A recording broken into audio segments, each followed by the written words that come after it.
Hold on.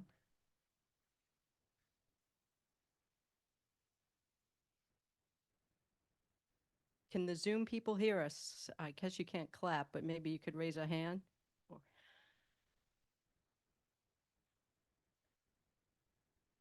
Oh, now you can hear. Okay, good. All right. So tonight we are hosting three people, Amanda Sztoltz, Alicia Garcia, and Brian Leong, to talk about an upcoming safe park ordinance and some other services that complement it in our surrounding communities and in Sunnyvale. But I wanted to take a few words to speak about the election yesterday. As you know, we are nonpartisan, so we cannot endorse candidates. We do endorse measures. Unfortunately, two of the three we endorsed did not make it over the finish line. Prop 5 and Measure E, our library bond, did not succeed, but Measure Y did. I've been thinking about what to say here tonight, and I don't have many words. But over the past several months, I have been trying to memorize a poem. So I'll let you know, I'll speak about what I've memorized so far. It's called The Facts of Life by Padraig Ó Tuama, an Irish poet. The facts of life: that you were born and that you will die. That you will love. You will sometimes love enough and sometimes not. That you will lie, but only to yourself. No, that you will, now I'm getting nervous. That you will lie, if only to yourself. That you will get tired. That you will learn most from situations you did not choose.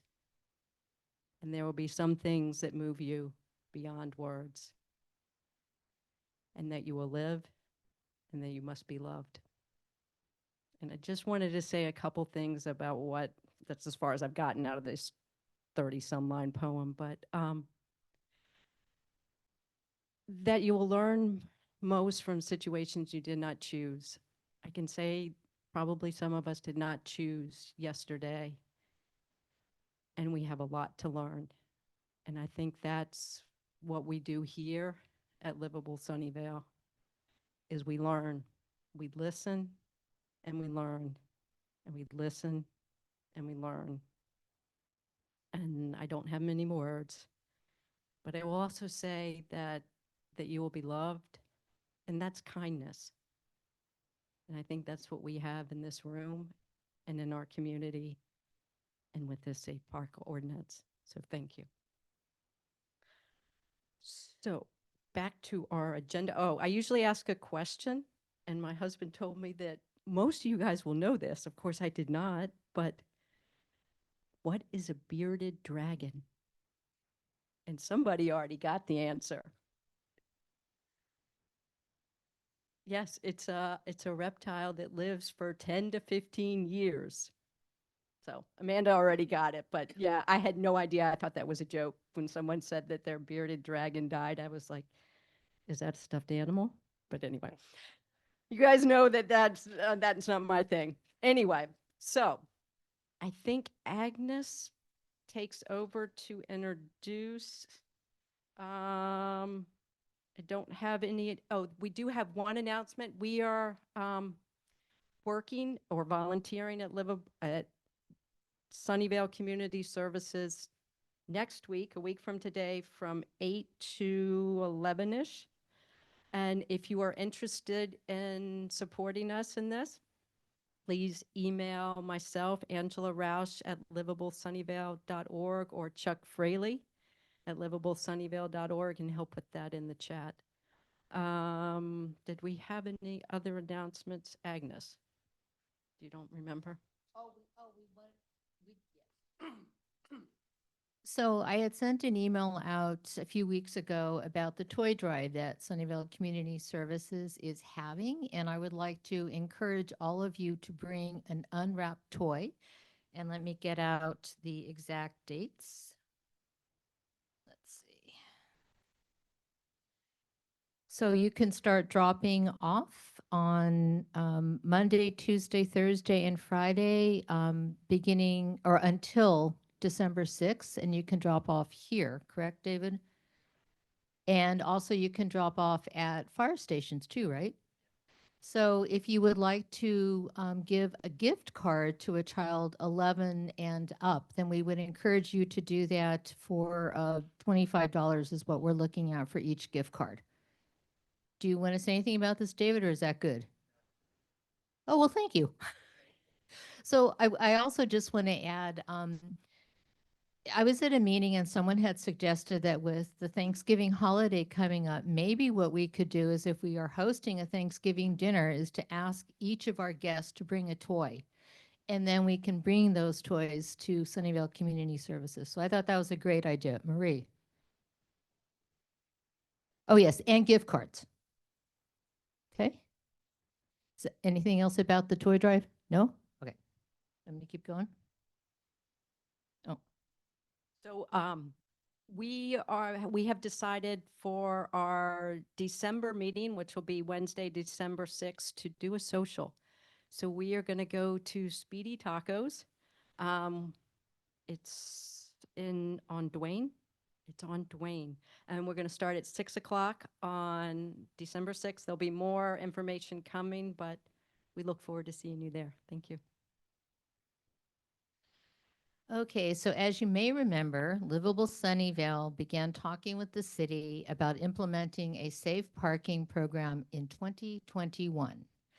We hosted meetings with local experts, spoke before council, and sent letters to staff and council expressing our support for this program.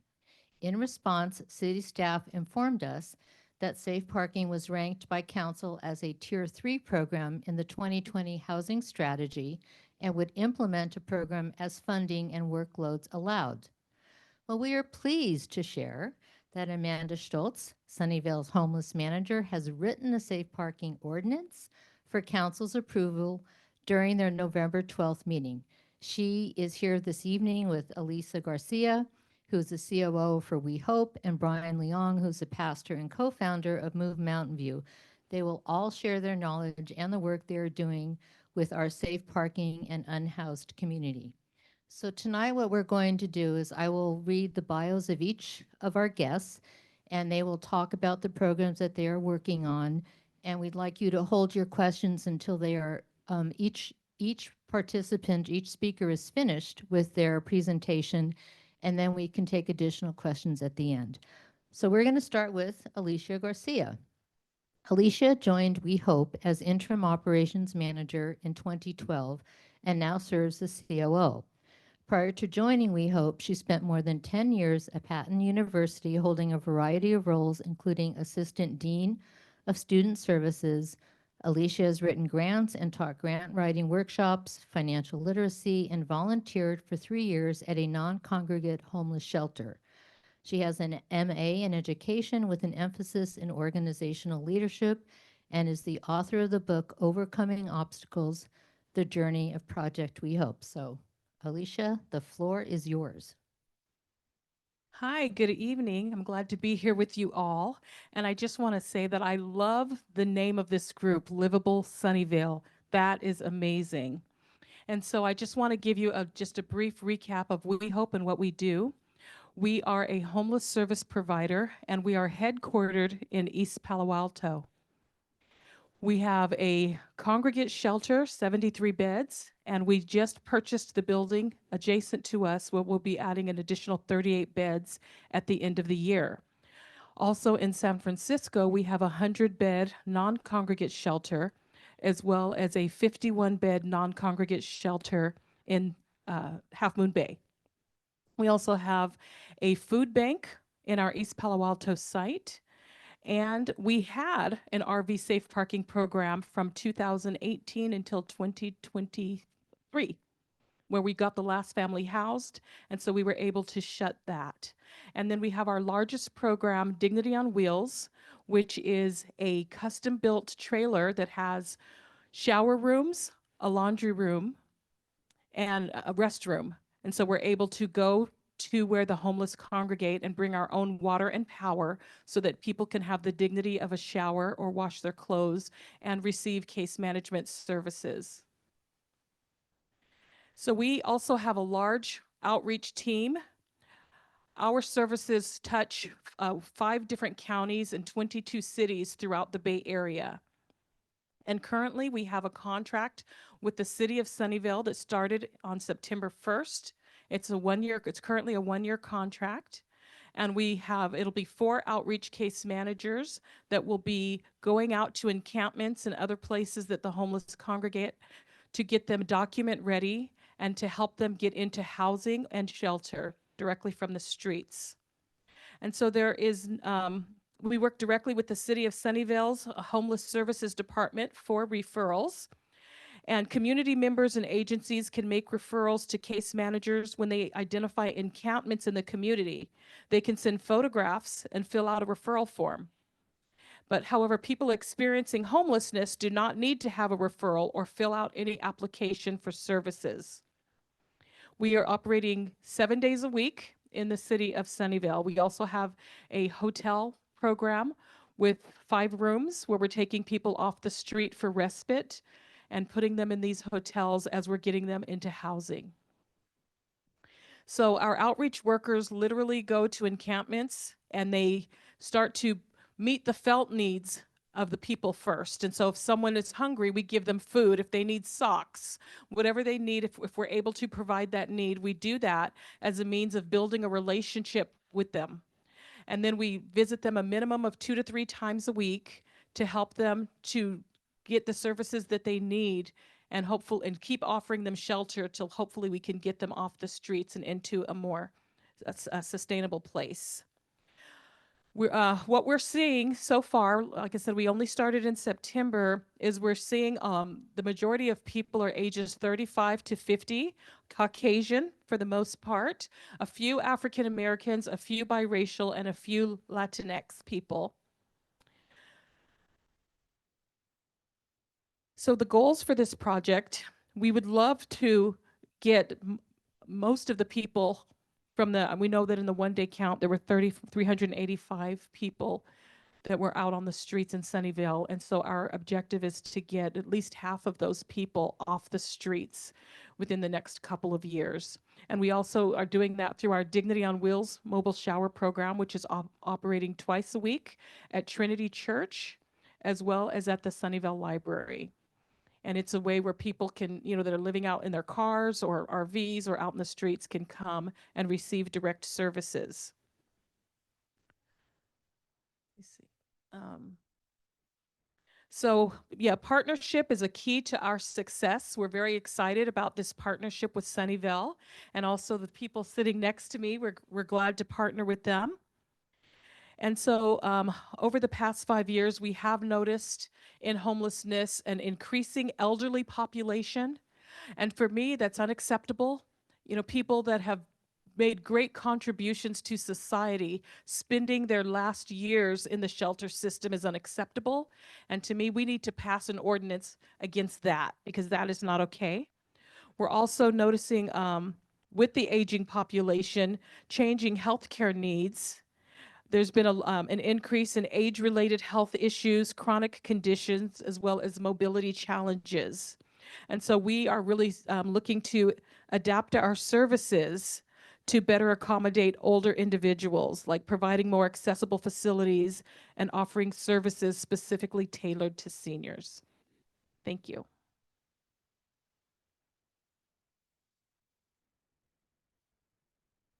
So does anyone have any questions for Alicia in the room? And then if there's anyone on Zoom, I can pass the mic. Okay, just a sec.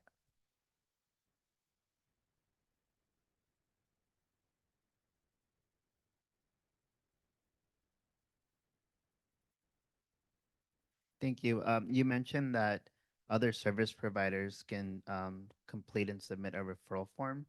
Was wondering where would we service providers access that referral form?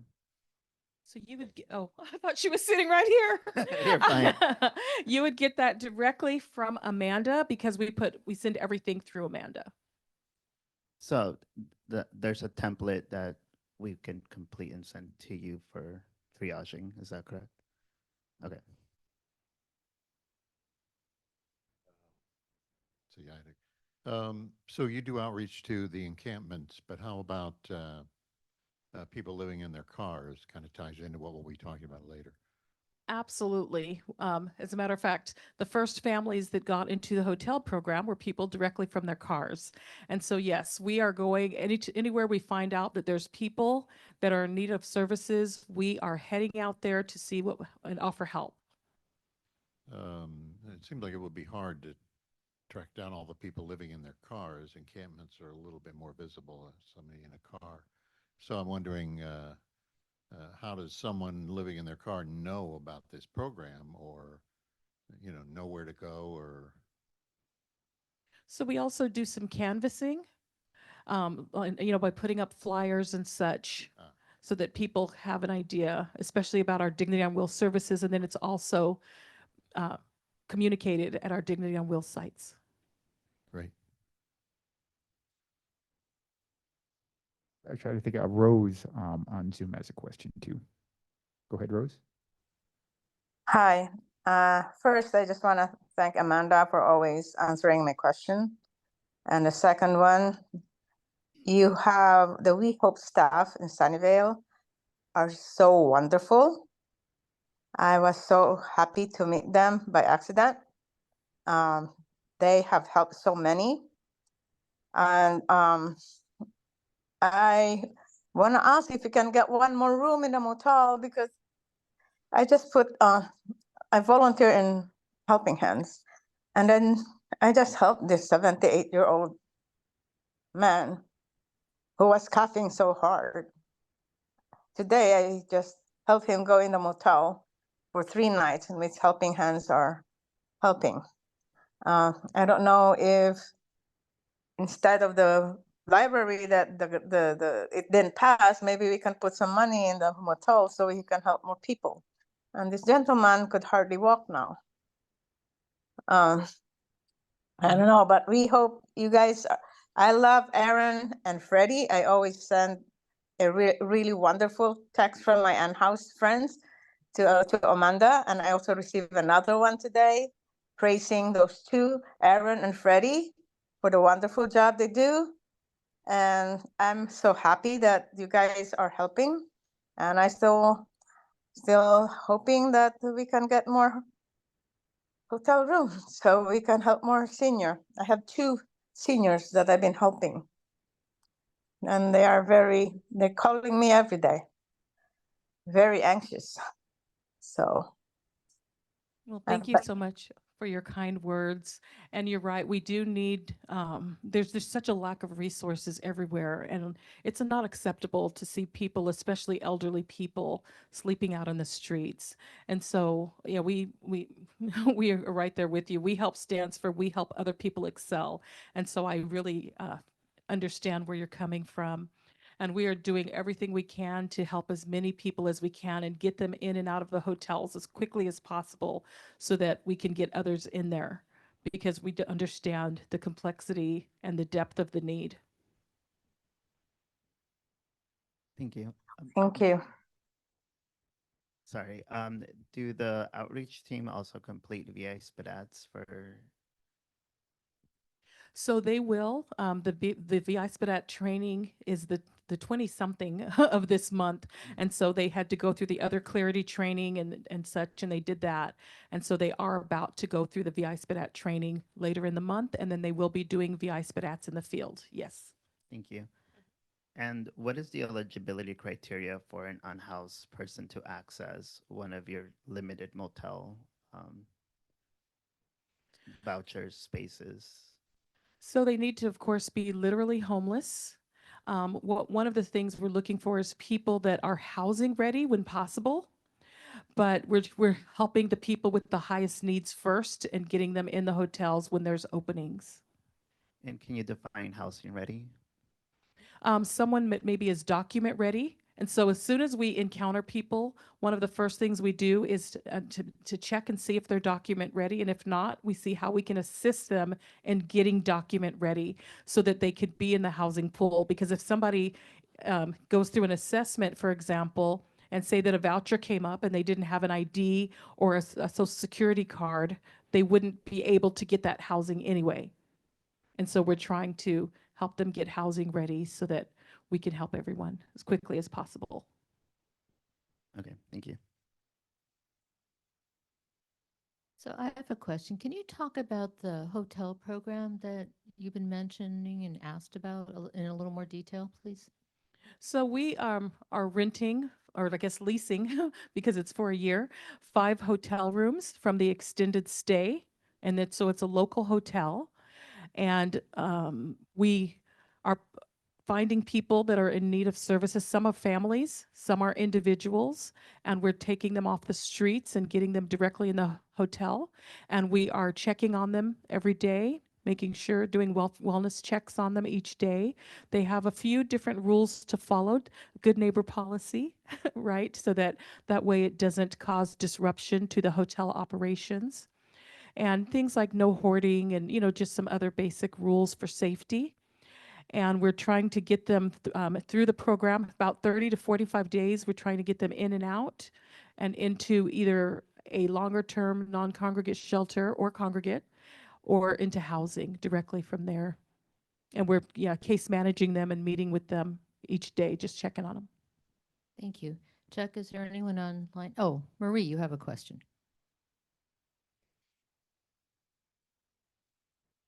Early welcome to Sunnyvale Community Services. I know you're going to be coming over in a couple of weeks to visit with us as well.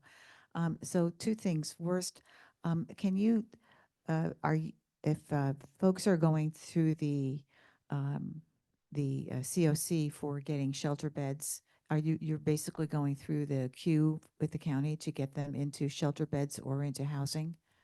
Yes, that is correct. But we're also looking for alternate housing solutions. Okay. And second is in terms of the Dignity on Wheels. So welcome back to Sunnyvale. We tried very hard to make sure you never left. But how is it working now with Downtown Streets team, I think, at Trinity Church and also at the library? What's, how is the vibe going there with both of those sites? It's going great. Downtown Streets, they're amazing people and they have a great clientele. And so that partnership, it's always been great. And we're really enjoying the Sunnyvale Library. There's a lot of people experiencing homelessness that hang out in that area. And so we've only been there 1 or 2 times so far, but we've had people come and, shower and wash their clothes, and they're excited to have access to that service. And so we're going to continue to do outreach in the area to continue to grow that service so more people will know about it and utilize it. Okay, this is last call for now for Alicia. Oh, just a second.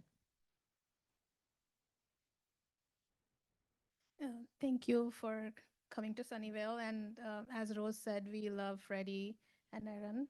Hearing lots of positive reviews from our clients. So our major clients are at the Sunnyvale Library.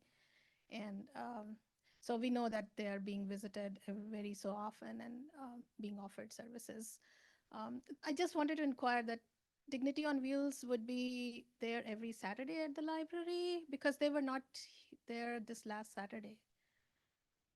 I know you probably wouldn't. Yeah, I'm not in the weeds like that, but Yeah. yes, they are. They should have should been be. there on Saturday. I'm not sure. Okay. Yeah, but they're expected to be there every Okay. Saturday. Okay, that was a little confusion, because then some of the people at the library said maybe they're there every other Saturday, but okay, No, they should definitely be That's- there every Saturday. that's good to know. Okay, Yeah, occasionally there's a mishap with the traffic or with an accident or who knows, right? But generally, they would definitely be there every Saturday. okay, thank you.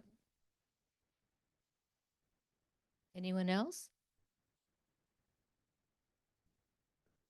Quick question. You mentioned the county. East Palo Alto is in San Mateo County, right? So, but, we're in Santa Clara County. How does that work between the 2 counties? How do you deal with both counties? And Yeah, we actually deal with 5 different counties: San Francisco, San Mateo, Santa Clara, Alameda, and Marin County. And so we're very familiar with cross-county collaboration. As a matter of fact, Santa Clara County is the first cross-county collaboration relationship that we had. We used to have a contract with the county to have 5 beds at our East Palo Alto shelter for multiple years. And so we're pretty familiar with the nuances of Santa Clara County, and we've worked with them for several years. Good, good. I was going to say, I'm sure all the counties do everything the same, so it's no problem.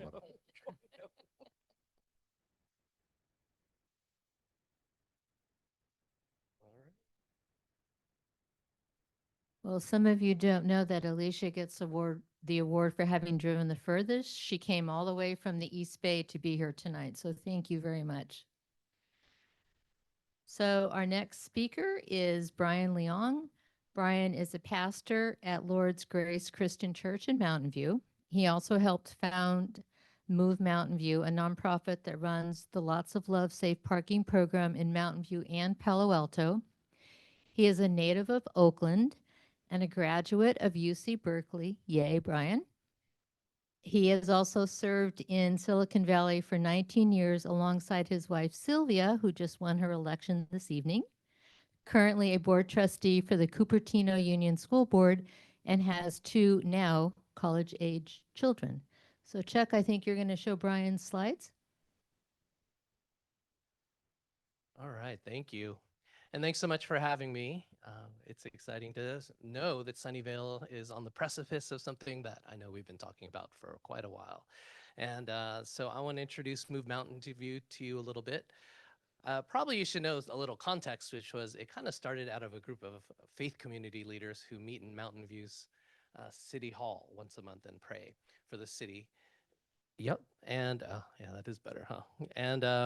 And we decided that we probably could have a bigger impact on the community if we worked together than if we were just doing things together individually through our churches. So we went to Joe Simidian one day and just said, hey, we represent 10,000 people who come to church every Sunday in Mountain View. What do you need? And then I didn't hear from him for months. And then one day his office called and said, have you heard of safe parking? And I said, no. I never heard of that. And he said, well, it turns out you can just have people park at your church at night and then and then they'll leave in the morning. Do you think your churches would be interested? And I said, you know what, we're meeting tomorrow, so I'll ask them, but probably no, because I don't know how we'd get that past our church congregations. But I sat with those pastors that day. At the very end of the meeting, I said, hey, they kind of want to do this in Mountain View. Do you want to do it? And all of them just said, yeah, let's do it. And so that started our journey into safe parking. We sent a team to Santa Barbara, which had the original safe parking program. It had been 8 years in operation by the time we went to go visit. And they opened up their books for us. They walked us through all of their operations. They did everything to make it possible for us to follow their model here. And we brought it back to Mountain View. And then we went through the long process of getting it put through into the city. And we started with just 6 parking spaces at 2 churches at that time. And since then, it's grown quite a bit. Now we have 138 spaces in Mountain View and Palo Alto. And it's gone quite well. So let me show you some of the things that are happening here. There were a list of questions I was given. Currently, we have 9 safe parking sites. With 135 residential spaces and then 35 additional secondary vehicle spaces for people who need a secondary car to get to work. The annual cost of the program is $2.1 million, which we get from Santa Clara County, from Mountain View, and from grants and private donors. And since 2018, we've served 663 clients. Okay, and I'm sure you want to know just, yeah, how does this program work? Anybody can pretty much go on our website and apply to be in the program. Also the Mountain View Police, the Palo Alto Police, and different workers from Community Service Agency and any of the other organizations serving the unhoused are very good about referring people to our program. 84% of our guests, they enter their program from homelessness. I know in the beginning, one of the big things was, oh, there's all these Google guys, they're 20-year-olds, they want to live in their RV. We haven't had one yet. But some of them come in, and most of them are homeless, and some of them a little bit more planned. I know we have a woman in our lot right now who, she just found it unaffordable. So she decked out a really nice van and decided, this is how I'm going to live until I can find a better situation. And so she didn't come from homelessness. She made a real decision to set herself up. And she's been there for a bit, and she's gone on. She just left and found a job in another part of the state. 44% of our guests were homeless for more than a year before entering Lots of Love. And demographic-wise, 25% are under 24 years old. I think I was told today by staff we have about 35 school-age children in our lots right now. And 24% are over 55. And so especially in the very beginning of our program, it was very high percentage of elderly and senior citizens, and almost all living in cars, not RVs. And so I'll talk more about that later, because I appreciate what Alicia said about seniors. It's becoming a real issue that we have to deal with. What might surprise you is 72% of our guests are employed, but most of them are what we would call underemployed. They make less than $40,000 annually, which is pretty much minimum wage. If you make minimum wage right now and work 40 hours a week, your annual salary pre-tax would be $41,600. And so it's not an affordable amount of money. And so we have quite a few families that are living in our lots, and they're working 2 or 3 jobs and with as many hours as they can, both mother and father, but they still can't afford rent here. And the average time in safe parking, my staff told me, is 130 days. The fastest I think that's gone through is 2 days. We had a woman in our lot. She came into our lot. She had just gone through a nasty divorce, and she ended up homeless. She was living in her car. She went on NPR at 10 o'clock in the morning the next day to tell her story. By 3 o'clock, she had a job. And by the next day, she was gone. Yeah, thank God. Yeah, we're so thankful for that story. But 130 days. Yeah, she messed up the average a little bit. But 130 days is our average time in our lots. One thing to know is people can stay in our lots. There's no limit for how long they can stay. But most of them truly want to move on if they can. I want to just share with you how you open new lots, because I know as Amanda presents this program, the question is going to be how to actually get lots. This is really, here in North County, is one of the most difficult things to do, is find empty space for lots. But basically, it's a very simple process. Lot owners can express interest to us or to the city or the county. Move Mountain View will then determine the lot owners, their clientele parameters. So we give our lot owners opportunity to tell us what kind of clients they feel comfortable with. Some of our lots are female only. Some of our lots are senior citizens only, or some of our lots are families only. And then other lots are anything, and RVs, and some are only cars, or some are only up to a certain size van. So we try to help the lot owner, especially if it's a faith community or they have a preschool on site. We want to make sure that their community feels safe and it feels comfortable, and they can always change the parameters over time, but we want to help them just do something that's going to help their community and their neighbors feel comfortable with opening the lot. We'll go to the city and the county, we'll discuss the program and approve it. The city's gonna always tell us if different issues that we need to look at. And then we will inform the neighbors. We'll go in a 2-block radius, and we'll flyer the whole neighborhood, and especially in residential neighborhoods. And we'll welcome them to information sessions where they can come in, 2 or 3 information sessions where they can come ask questions, they can share their concerns. And it'll be a time with Move staff, it'll be a time with the lot owner, and it'll be a time with the community to have a discussion about what this might look like. Once everything's approved, We'll put in porta potties, or if the lot owner has a restroom that they want to open, they can do that. But every lot has to have restrooms, drinking water, and I think that's it. Oh, they need to have fire extinguishers at each one, especially if there's RVs involved. And all of those things are provided, and then the safe parking program will open at each of these lots. That program, that process can take anywhere from 3 months to 18 months, depending on the neighborhood and how much resistance they get from neighbors. Okay. What happens to them after?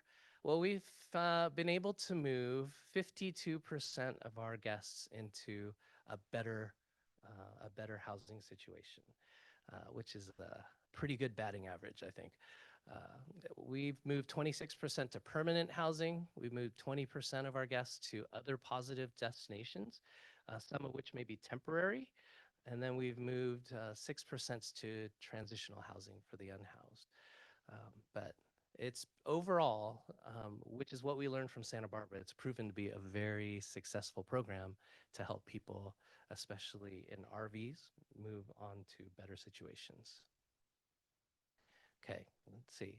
Yeah, this question was put on my thing. How do you measure success? Man, it's a loaded question, but I love the question because I just met with my staff today for 3 hours. And man, I think their measurement of success would be different from the city's measurement of success, which would be also different from my measurement for success. My staff loves the clients deeply. They are in their lives and they truly care for them as if they're family. And so for them, always success is moving them on to a better situation than they're in now. The nuances of every single one of our guests is, it's a wide spectrum. And so for some of them, to get them to a job interview is like the hugest thing ever. And for some of our guests to get them to just hold on to a job for 6 months, or to go to the interview for an affordable housing unit, those are huge successes for our staff. They love to see that because they know where they started and they want to constantly be progressing them forward in their lives, right? And helping them reach their goals. For me, success is when we as a community, just big picture. So for me in Mountain View, the biggest success has been when we started to turn the corner in understanding the face of homelessness, especially the homeless who were living in their vehicles. When we started Move Mountain View, there was so much rhetoric about how they're all drug-addled men who are gonna attack everybody. But the community and the city as a whole has really changed in the way that they care for and understand the situation here in Silicon Valley, which is very unique. We actually haven't been able to use whole parts of what they do in Santa Barbara because our Silicon Valley homeless vehicle dwellers are this whole different kind of community. They are educated and working, and it's just so expensive here for them. And the lack of affordable housing is making it impossible for them to do almost anything else. So I love when the community starts to transform. I consider that success. And I think we were doing that, and it took a long time. We started in 2018. We're in our 7th year now. And we're just starting to see ourselves turn the corner on some of those metrics that all of us want. Yeah. And so that's it. I'll take any questions. I also have some flyers I stole from Mountain View that they give out. So if you want to know more about safe parking, here's only Mountain View's perspective on the safe parking program we have.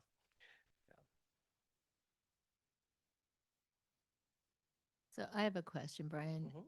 What has been over the years the concern the community has expressed? It sounds like they're rallying around this concept now, but how do you see that has changed over the years? Where did it start besides everybody is out to hurt me?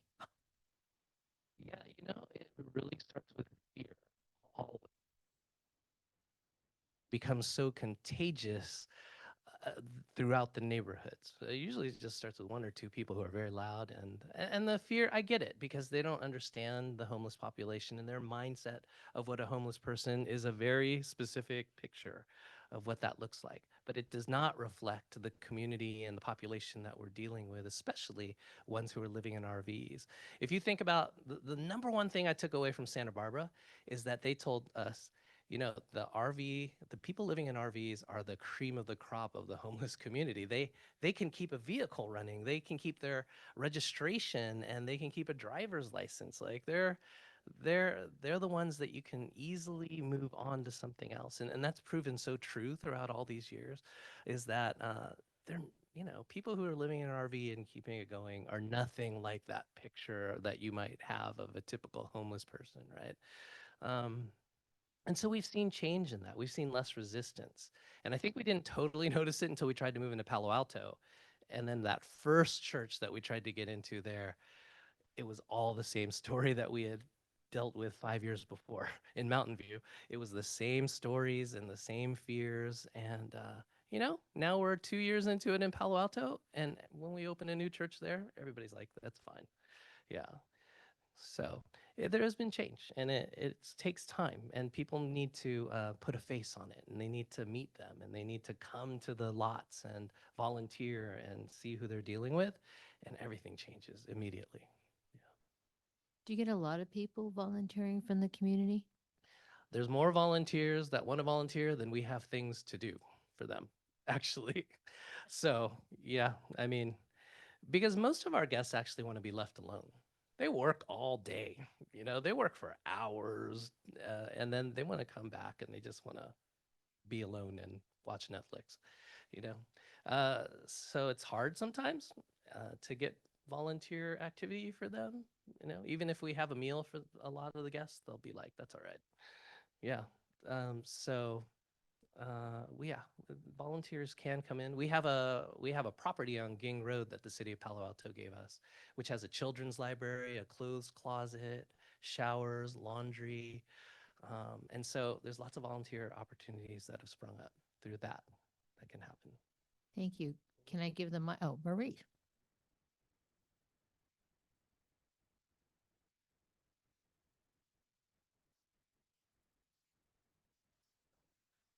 Getting your steps in. Welcome. And I think that David Hernandez and I visited with you about 4 or 5 years ago when you were just starting this in Mountain View. And so it's grown beautifully. What I know we've heard is that besides the safety factor, people are concerned about the trash and water, access to water. Both the people who are staying in the RVs and the vehicles, big concern, but also the neighborhoods. So how have you been able to address that at multiple sites? I'm sure it's, you know, got a lot of regulations. Yeah, on the larger sites, we provide dumpsters for the residents. On the smaller church lots, which only have 3 or 4 people, kind of depends on the church. If the church wants to provide a garbage can for them, then they will do that. But most of them, including at my own church, they just hold on to their own trash and dump it later, and that's just part of the regulation that we have. And same with water. On the larger lots, we do provide drinking water, and on the smaller lots, we don't. Yeah.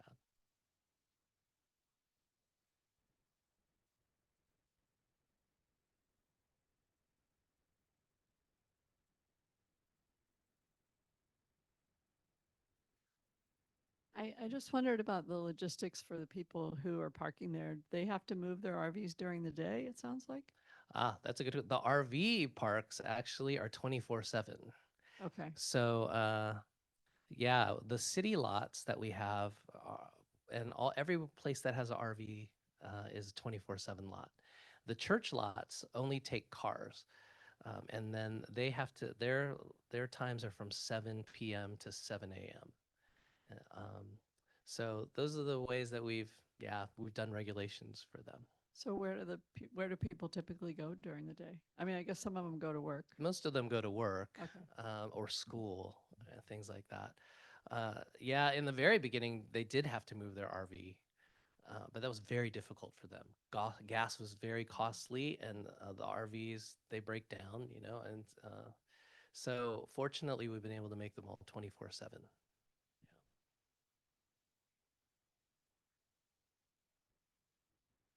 When you're successfully moving somebody out of the RV, what then happens with the vehicle? Oh, that's a beautiful thing. We usually have another family who might be in a car. We try to help one of them purchase the RV from the people who are moving into permanent housing, and we've seen that happen many, many times. Yeah, and so it's a beautiful thing because one of the great things that happens on especially the bigger lots is they really build a community, and they're doing life together. It's a neighborhood, and they take care of the lot. They keep it clean. It's their home. Yeah. I had people in our lot who thought our gardener didn't do a good job, and so they did gardening for us near their car. Because they cared about that space. It was their space, and they were grateful for having a safe place to park. And so yeah, they're all taking care of each other as much as possible.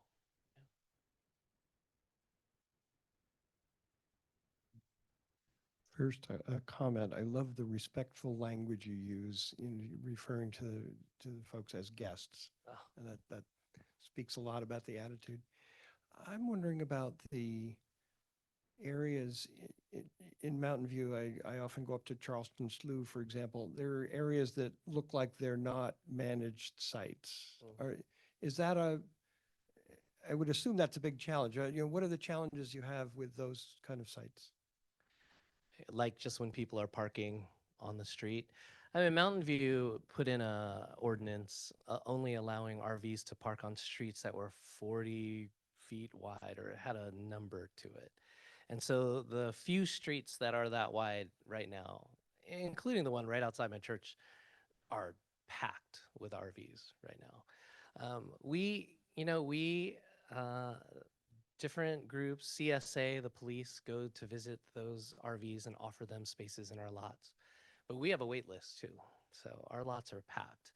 And so we try to move them in when we can, but otherwise they're legally there in Mountain View on those streets. But there's really only a handful of streets that are like that. So I apologize if you've already said what your wait list is, but now that you mentioned it, what is it? How Oh, long? man, I don't know. I thought I saw the RV wait list. I just was in the office, so I thought I saw that the RV wait list today was 11. Yeah. Is that good or bad? It's always all bad. Well, I know, but I mean, yeah, I know. will people get in? I mean, with that number, if you were number 8, could you even answer that? The number almost doesn't mean anything because oftentimes when we have a space and then we go through the list, they're not ready or they don't want to move yet, and so we'll take whatever we want. But we don't go more than 2 days before we fill an empty space. So we're always able to find somebody to go in. Yeah. I guess that's good and bad, right? Yeah. Yeah. Yeah. Any other questions in the room, or Chuck, is there anyone online that has a question? No? Oh. Thank you. I love the positivity here. I sat through the Santa Clara Lawrence Benton project meeting last week, and there continues to be concern about security, and he didn't say property values, but that to me is what they're can you speak to any of that? Property value, I don't know. I'm going to tell you this, that universally, even neighborhoods who fought us really hard before we opened the program, because we actually don't need the neighbor's permission to do the program. But as just as an outreach to the community, we want to do that and talk openly about it. They complained. They said everything's going to be bad. They said everybody's going to be in danger. My children can't. Yeah. So, but after a month, they all forget that they're there almost every time. There hasn't been, in all of our 663 clients, I can remember 2 times that we'd had to call the police in, and that's it. And so it's very rare for us to have an incident. We have 24/7 lot monitoring happening. All the clients and guests have the phone number to staff 24/7 to call, and we've never had problems. Property value wise, yeah, this has been a big problem in some cities that have wanted it, and but I can't imagine it's a problem. Especially, I mean, we're really just looking at faith community lots for the most part at that point, and most faith communities have walled off sections of their parking lot that are constantly being used anyway. I think what I realized, people fought tooth and nail at my church to not have it. Okay, so and we had to fight within inside the church to get it to happen. It was very difficult. It's because some people were really scared.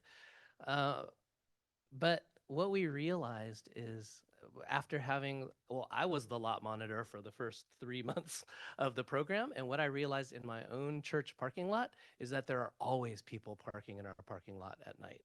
But when we put the lots of love people in the lots, those people stopped coming actually. And we used to have break-ins at our church all the time. And once lots of love started, we've never had another break-in since, because the women in our lots are policing that lot, and they are very alert to people driving into the lot. And so it's very interesting, I think. There's all this concern about things, but I found it actually a real positive for us as a church for our property. But yeah, most of the time neighbors just forget that they're there. How do we amplify that? Yeah. Rose has a question. Hi, do you screen the people that stays in there, that use the lot? And did you have any kind of alcohol and drug problem among them? We have very strict rules about no drugs, alcohol, or weapons on the lot, and that's why we had to call the police one time, was to get rid of one guest who had a gun, and then he wouldn't leave, and then we had to ask the police to get him to leave. As soon as they showed up, he left, and he never came back. Yeah, so we have rules about this. We've never had problems with drug or alcohol on the lots. And this was reiterated to me by my staff today, actually. The guests are so grateful when they have a lot, when they have a space. Because I remember one of the first women who came onto our lot, she said that she was spending 2 to 3 hours every night looking for a safe parking space for herself, where she could not be hassled and where she could get a good night's sleep. And she was so relieved when she just got a space in our parking lot, because she knew she would have a place and it was hers every time. And so most guests won't do anything that would jeopardize losing that space. We have a no tolerance policy about this. If you do drugs or have alcohol on the lot, you lose your space immediately. So it's not worth it to most of them to do it. And so they don't. We're not allowed by the county to actually, this is a big question everybody always has. Do you do a FBI background check? No, we can't. We actually cannot do that. But you heard about VI SPDAT, each one of the clients and guests has a write-up in the county. And so we know quite a bit about them before they go. So in that way, they're vetted. And we often, I try to tell churches this all the time, that, if you open your lot, you're going to have guests in your lot that and we've already checked out and have signed up and committed to a set of rules, that they're going to follow to be in the lot. Otherwise, I promise you, you have a half dozen people sleeping in your lot anyway that you don't know. So, yeah, it's proven itself to be exactly what Santa Barbara had told us after 8 years of experience, which is they will not jeopardize their space to break the rules. Okay, this is last call for Brian. Oh, Colleen?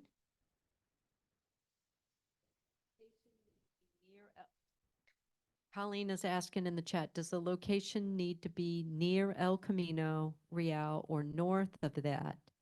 Or have you had any locations further south or west? I assume she's meaning Mountain View because it's, We'll take any space. Yeah, it doesn't really matter at all. Yeah.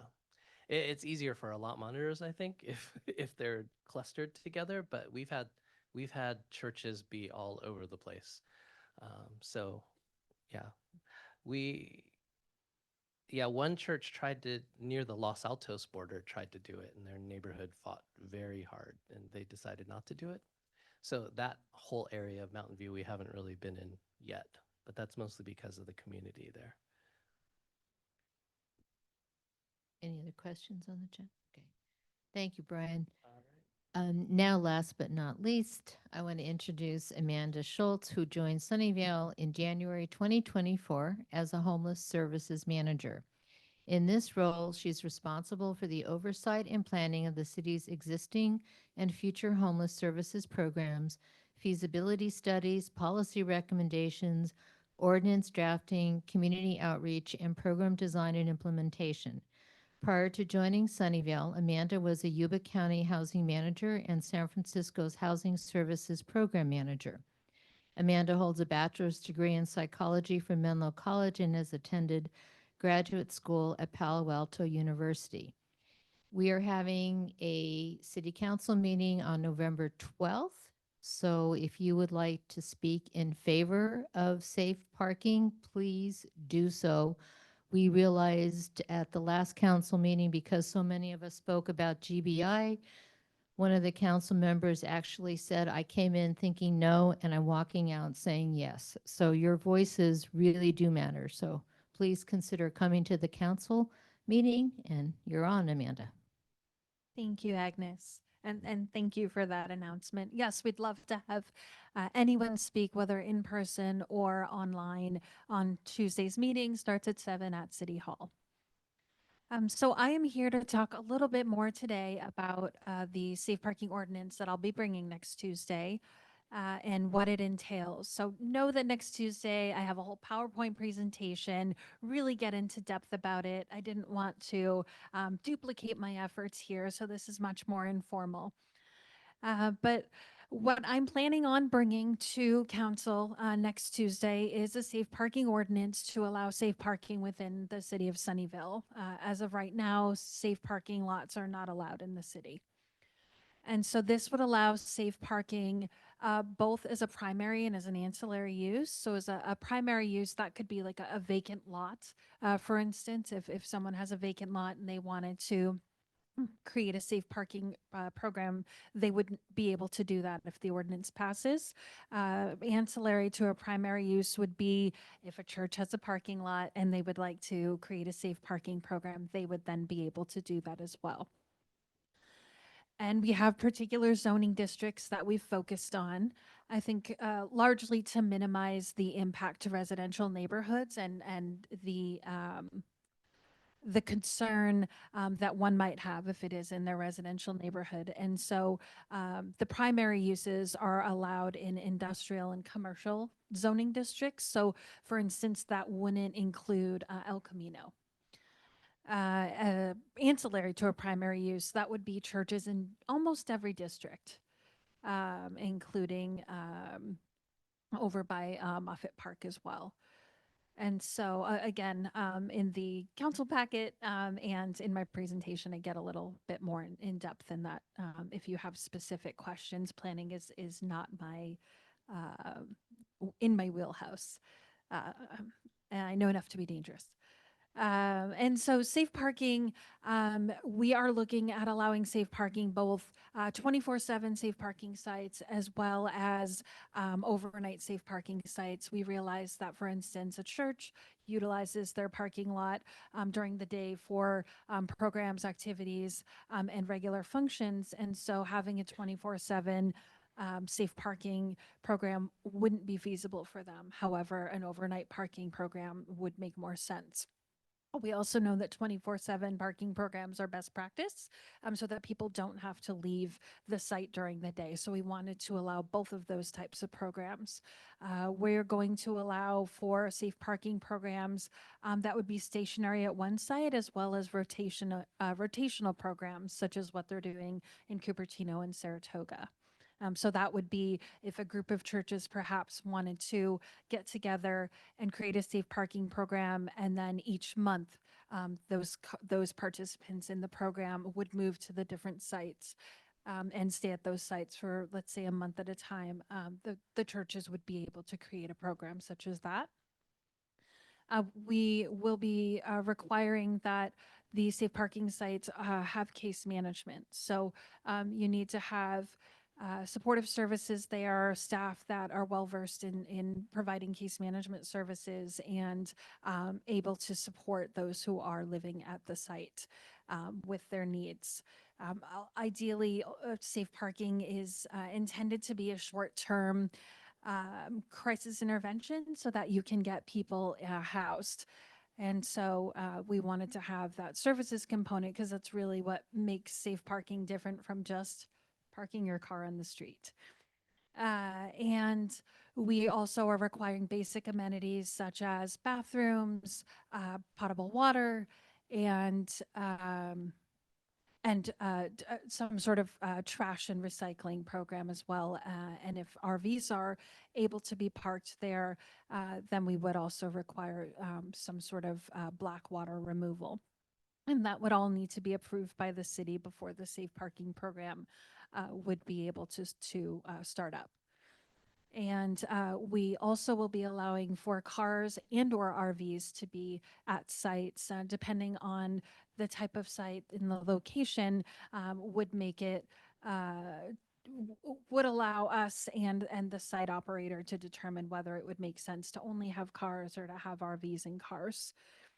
We also have identified, different from other jurisdictions, we'll have small sites, which are 2 to 10 vehicles, and then large sites, which are 11 or more. If you have a small site, you'll just need to get approved by the community development director, and then you would be able to operate your program. And you would have to outreach within 500 feet of the neighborhood where your site is. If you were a larger program, 11 or more vehicles, you would have to go through the Planning Commission and have a public hearing, and you would have to outreach 1,000 feet around the neighboring community to ensure that they are aware.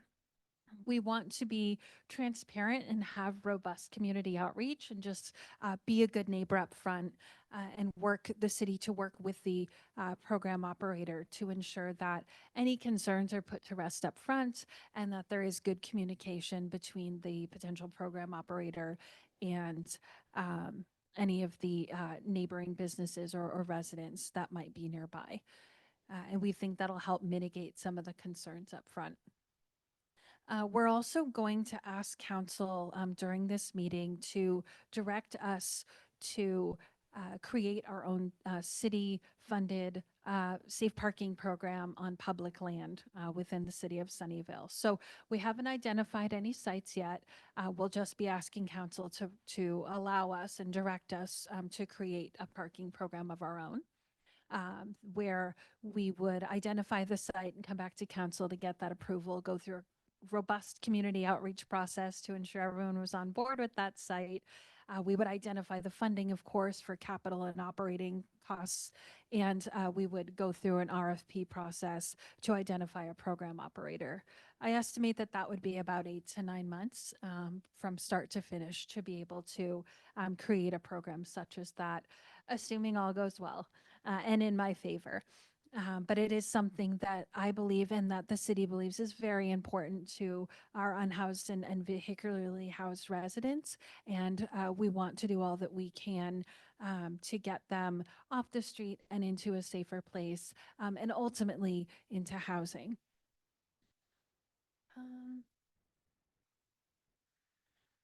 At this time, the city estimates around 100 or more vehicularly unhoused persons within the city of Sunnyvale. That number is challenging to get. It's not one that is usually picked up by the point in time count. And it is difficult, as someone else said, to identify always people who are living in their cars, and not only who are living in their cars, but are experiencing homelessness. As we know, not everyone living in their car is experiencing homelessness. Some people come here for the week, they sleep in their car, and then they drive home to Fresno or some other place in the Central Valley on the weekend. Others make the choice to live in their car or their RV rather, and that is their home. They don't consider themselves homeless. And so it is difficult again to understand fully the gravity of the issue and how many people are truly experiencing homelessness in their cars. I think the last sort of bullet point on my questions was how, what does success look like for us? What will it look like for us? And, first and foremost, being a governmental agency, we'll have those robust metrics that will expect the service provider, the program operator to report on quarterly, annually, to help us understand how many people they served, how many people were housed short-term and long-term, and were engaged in case management. So, those typical things that really help us to understand what the data is telling us and to make future data informed decisions about the level of programming or the need to increase services or funding. And then also, of course, success looks like well, the level of calls that I get about RVs and cars parked in the street. I'm hoping that'll go down. People are very frustrated about it, and rightly so. And this is a way to get those who right now all they have is to park at the library or park in neighborhoods or places that they feel safe, and to give them a truly safe place where we say that it is okay to park and you're going to be okay here. And we don't have that right now, so people are doing the best that they can. So I see this as a really positive step for the city of Sunnyvale to be able to have this ordinance, to potentially have it pass, fingers crossed, and then hopefully to create a program so that we can join in on what our neighboring cities are doing and see as being very successful. Does anyone have any questions for Amanda?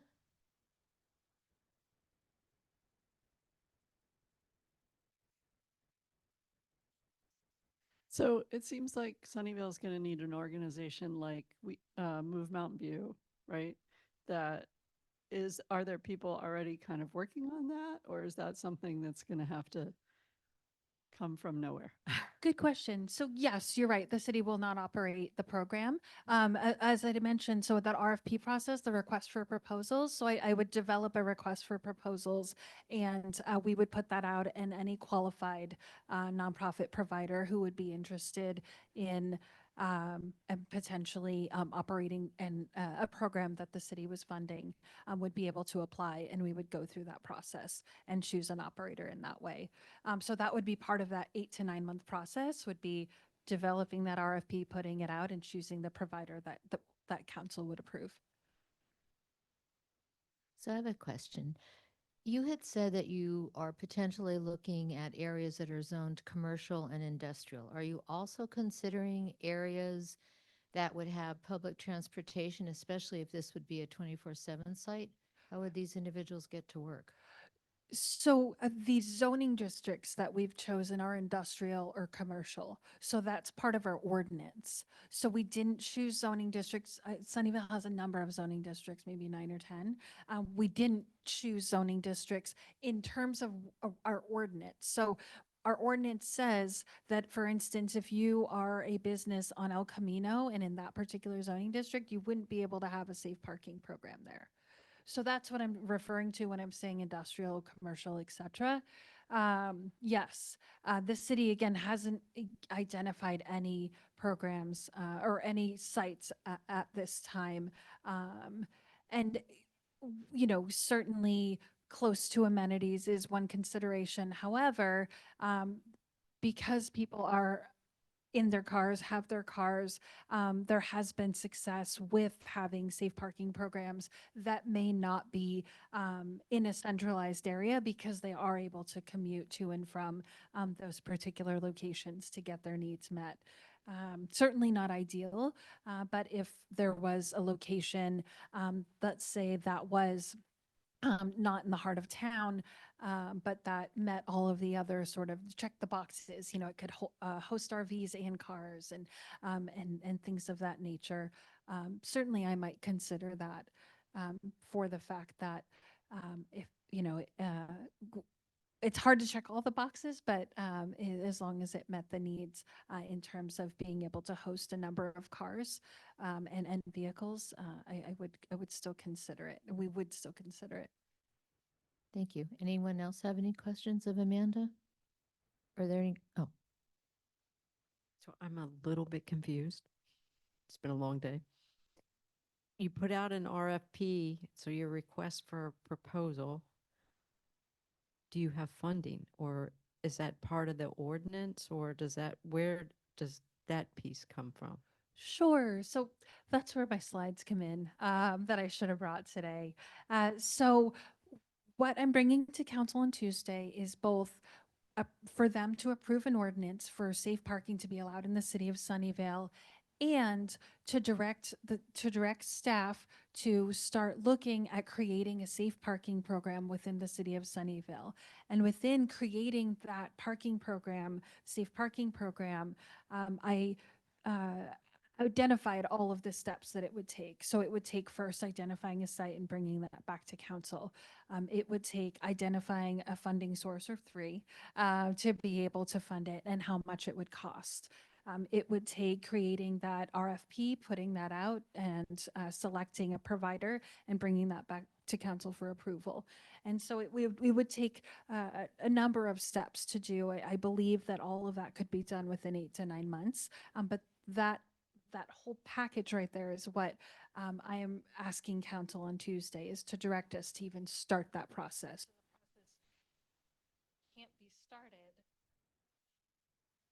The process can't be started until they direct us to do it. And then everything would be set in motion, the finding the funding, the creating the proposal, and identifying the site.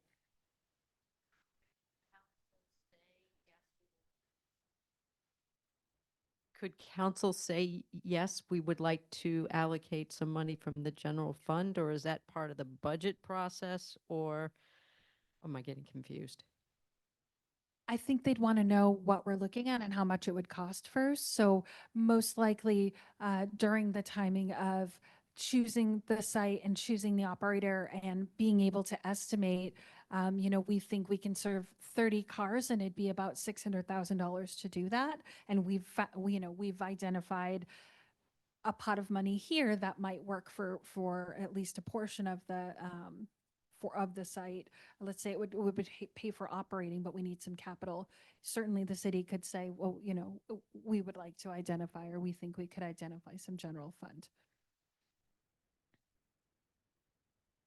Yes. There's a chat question. Oh, Chuck's going to do it. Oh, is this my part? So there's a chat question from Colleen. One barrier has been that Sunnyvale requires that the RV must be operable and parked on a paved surface. Will this requirement be changed or modified with this new ordinance?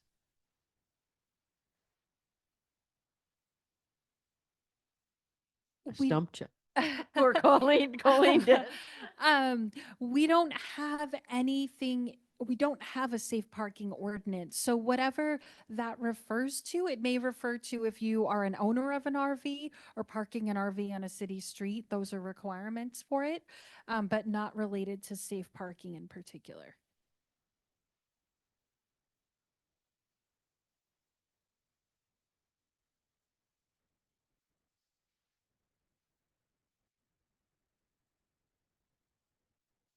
this question is probably for all three. I got the impression, particularly from Brian, that this may have started more organically from the faith communities and then grown. I'm wondering, with the two existing programs, are you in some kind of contractual relationships with the cities now? Or is this a very different kind of process that Sunnyvale's talking about? I don't totally know what you mean. Well, you talk, are Amanda was just talking about, an RFP from the city for someone to operate. It doesn't sound like you started it in that way.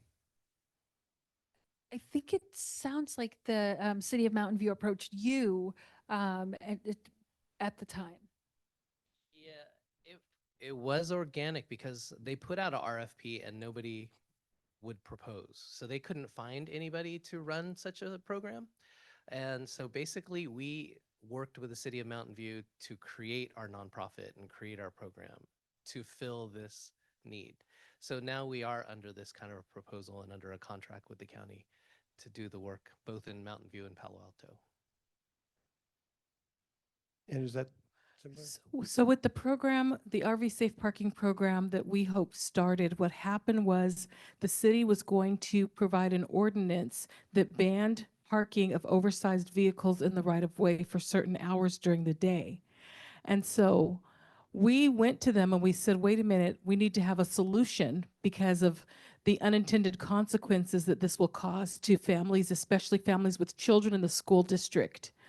And, as we surveyed the RV families, we found that most of them had school-age children, many of them in elementary school. And so we started meeting with the city, and then the city hired a consultant. And that's the way that our RV program started. And so we did ours. And so as they were instituting the ordinance, we opened up our program as a solution.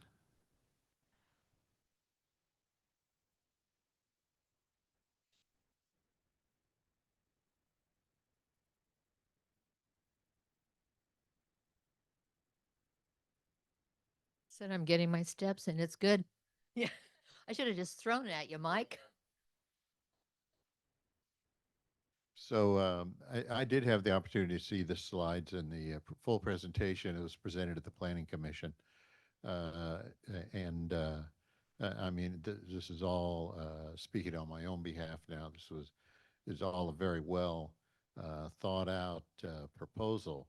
And so I hope they accept it pretty much as is, because there are a lot of elements to it that are well thought out. But the point you made, I think, is very important, that there are already people living in vehicles all over Sunnyvale. So when we, like this Benton and Lawrence thing, where people just, this moral panic that drives people wild, it's like, they think you're flying them in from Cuba or something and bringing them in here, which is ridiculous. So, I mean, you have people just doing what they can on the streets, totally unregulated and unsupported, with no resources or anything being done. So we can do that, or or just let them keep, making their way around, and neighbors are complaining for various reasons. So I think that's an important point. And the funding, which is a key part. But Brian, I think you said that you get money from the city of Mountain View and the county and some other grants or sources. So hopefully the city would be looking at those various kinds of alternatives for the funding. But the question we always ask, if there's nothing, if there isn't anything in the budget to support the unhoused, then why isn't there something in the budget? Was there an assumption made at some point that that doesn't exist or can't happen? So anyway, it'll be an interesting council meeting on Tuesday.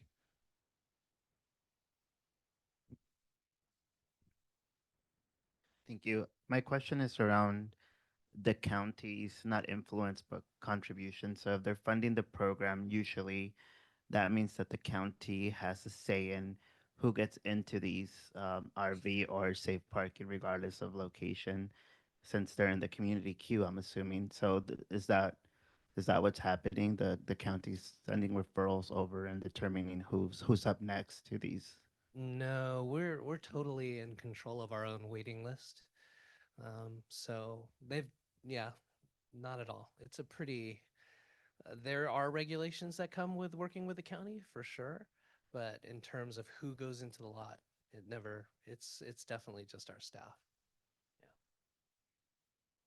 Any other questions? So I would again like to encourage all of you to please come to the council meeting on Tuesday, either in person or if you could call in support of safe parking. Again, it's something that Livable Sunnyvale has worked on many years ago and feels very strongly that it would support many members of our community. So we'd appreciate it if you could speak on behalf of safe parking. And I wanted to thank Brian, Alicia, and Amanda again for coming. And we have 2 more questions. Yeah, it's like for those of you who have come to our forums, you know what that means. So thank you, Angela. So here's a question that I would like each of you to answer, and you can answer it. Whoever wants to go first is fine. So here's the first question. There are many myths floating around social media and other places regarding vehicle residents and the unhoused members of our community. What myth or myths would you like to dispel this evening? I think that the biggest myth is that people that are living in RVs or vehicles are a bunch of drug addicts and criminals that are destroying our communities. That the reality is these are people, they are parents, they are children, they are grandparents sometimes that have fallen into some circumstances which led them to a vehicle, and they didn't become poor on purpose. Right. And we need to be compassionate and provide things like safe parking programs to help them to return to self-sufficiency.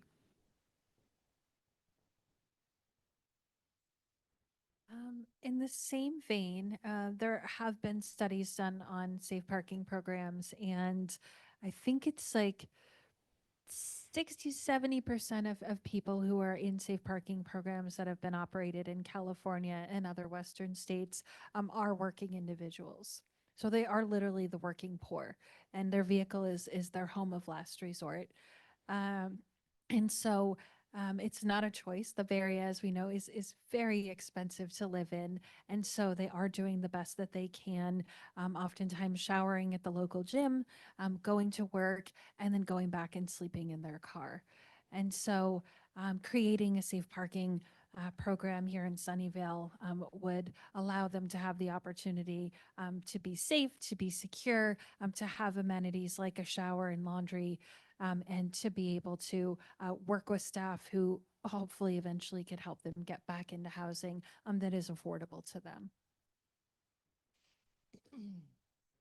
And I just want to add on to Alicia's question, because that would be my same myth that this is what the profile of a homeless person looks like. And actually, another thing that she said earlier that is very important, and my staff told me I have to say, is that the biggest problem right now is how to help the senior population. And my staff has been so frustrated because the seniors that we have in our lots right now, they do not qualify with their fixed income. They can't afford the affordable housing. It's too high for them. And then if they get a job, they don't qualify anymore for the housing. And so they are caught in a catch-22 that is impossible. And we were spending 3 hours today trying to figure out like what are some different options and what are different areas. But I think groups like Livable Sunnyvale, I mean, we need to all put our heads together and figure out what's the solution, what's the next layer of help for the senior population, because this is not okay, you know. And this is the one population I think that we can all agree that we want to care for, and yet we created a system that makes it impossible to care for them, even for the ones who are really trying to care for them. And so I think once you get this project done, I challenge you to do this one next. So this may be the last question unless Angela tells me I forgot something else. So in closing, is there anything you would like to share tonight that we have not yet discussed?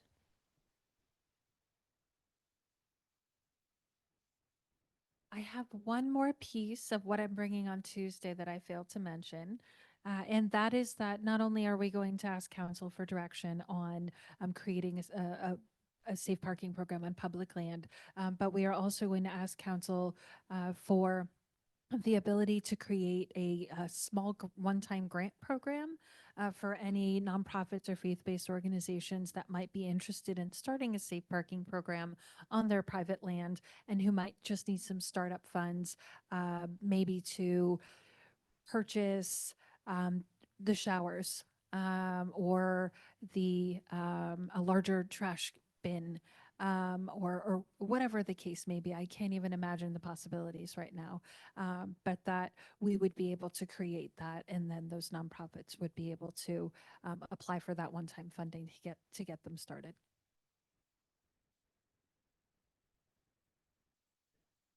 Just one thing. Amanda is great. I've heard her talk about this twice, and she is a gem, and you should do everything you can to support her because she will need it, I think, as we go along. But yeah, I wish I had you when we first started. It would have been great. Yeah. And as we're new to returning to Sunnyvale, because we were here for a few years ago with our Dignity on Wheels, I just want to commend, your group and Sunnyvale for the innovative ways they're finding to help people that are experiencing homelessness. And I feel that it could be a model for other communities in the Bay Area. So I want to echo what Brian has said. I've had meetings with Amanda and she is great, and we are all very happy she is here. So thank you again for coming, and I'm turning the meeting back to Angela, and maybe I'll remind her of something. I would just like to thank you all for bringing hope. It's been a day that didn't have a lot of hope, and it's beautiful to see what we can do when we form community. So thank you. Thank you. And for everybody here for supporting this, coming to learn, coming to listen, coming to open their minds. Thank you. I don't have anything else. Is there any other business or announcements or anything from the floor? Marie does.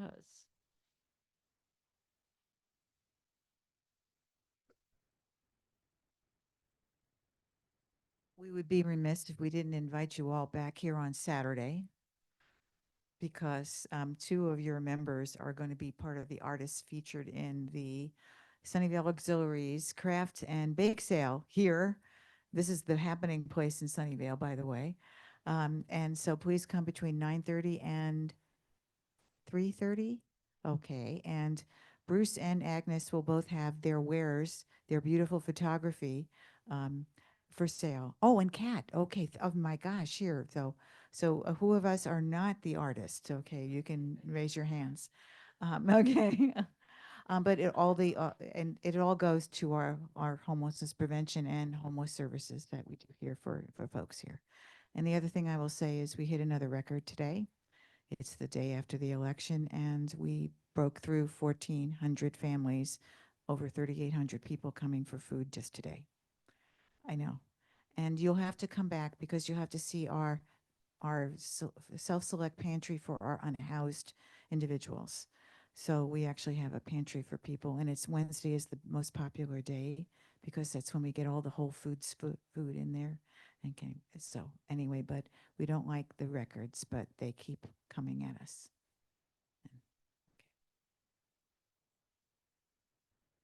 I think that's it. Thank you again, Sunnyvale Community Services, for hosting us. This meeting is recorded. I encourage you to share it on social media or with your favorite council person or whoever. It's going to take a village. Thank you. And this meeting is adjourned.